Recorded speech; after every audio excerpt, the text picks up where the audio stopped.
Now we're working on the International Harvester 270A Backhoe.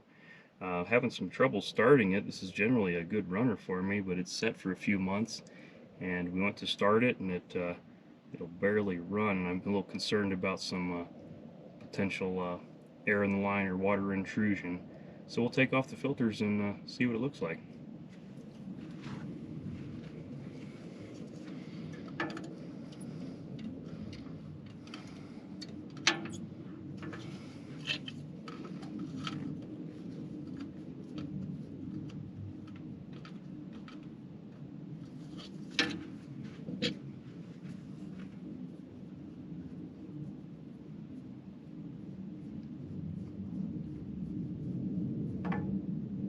Ooh. Well, I think we found the problem here.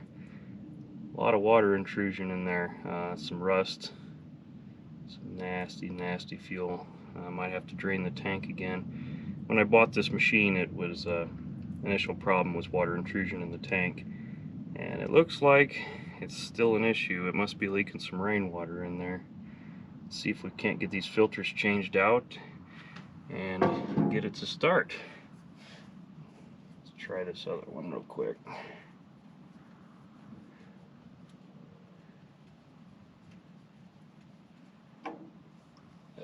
That's nasty. I don't know if you can see it there, but a lot of rust flakes, a lot of coagulated something. Get these changed out and see what happens. So I've cut open the bottom of an oil jug. I'm going to see what's coming out of this thing. Find out if it's still pumping nastiness into the filters. If so, I probably ought to flush it out first. So we'll turn on the fuel pump, see what comes out.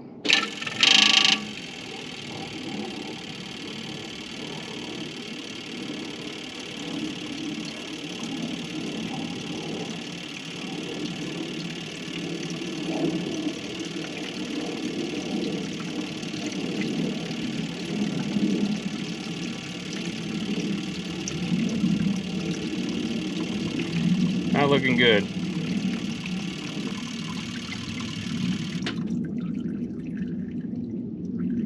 This looks pretty nasty.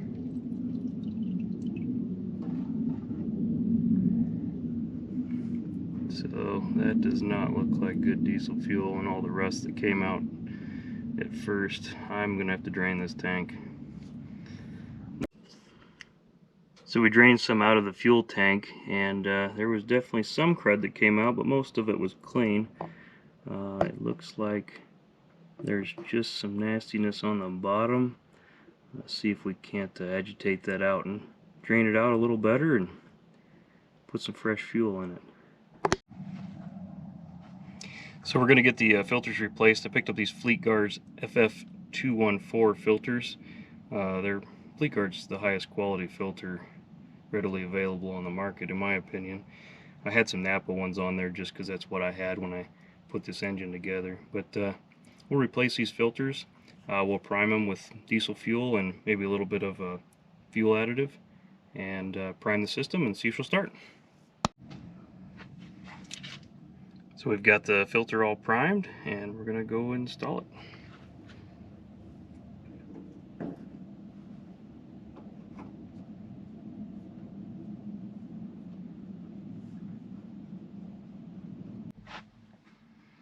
And we got the primary filter all ready to go install.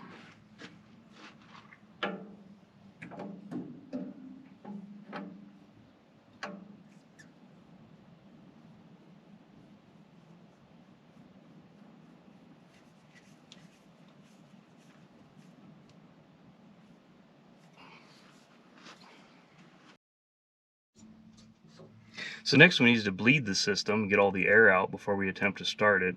Thankfully this one has an electric pump involved in the fuel system, and that is a factory electric pump. So when we turn the key on, it's going to pump fuel toward the injection pump. Well, each of these filters now has air introduced into it, so we need to open up these bleeder screws and allow the air to escape while the fuel pump pushes fuel into it. So let's get started. So there's a few different types of these fuel filter systems on these international Neuss engines. One of the types has a glass bowl on the bottom of the filter, so you only buy the center section. The bottom is a glass bowl that you reinstall with an O-ring.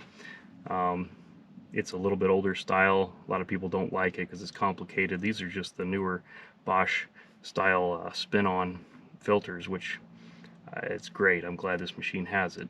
These filters, being the Fleet Guard, they have the petcocks on the bottom to drain off water, which apparently I need to do a little more often. And anyways, we'll open up this bleeder with a flathead screwdriver.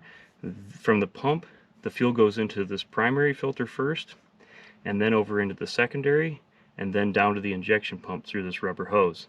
So what we'll do, I'll crack this bleeder screw open and turn on the fuel pump and leave it open until air bubbles stop coming out.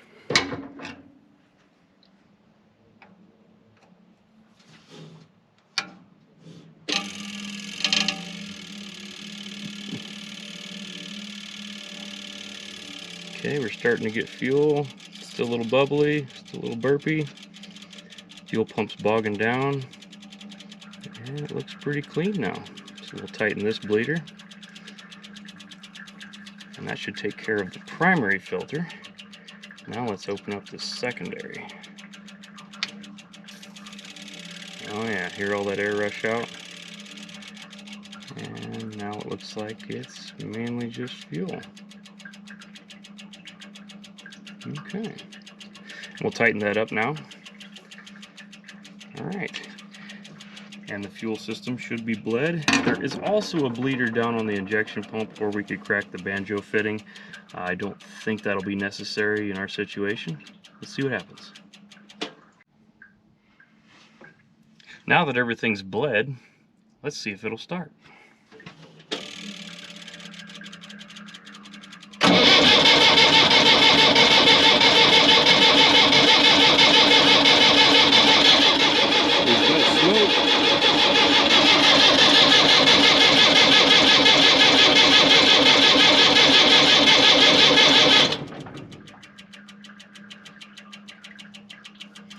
At least the smoke's a good sign it's getting some fuel.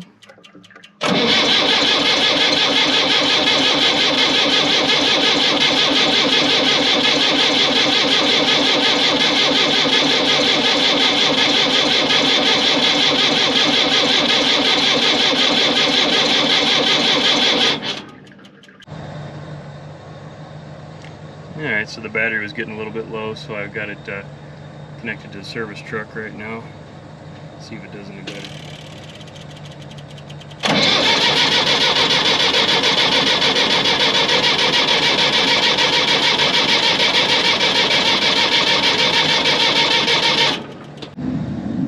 Alright, let's try this again with a fresh battery charge.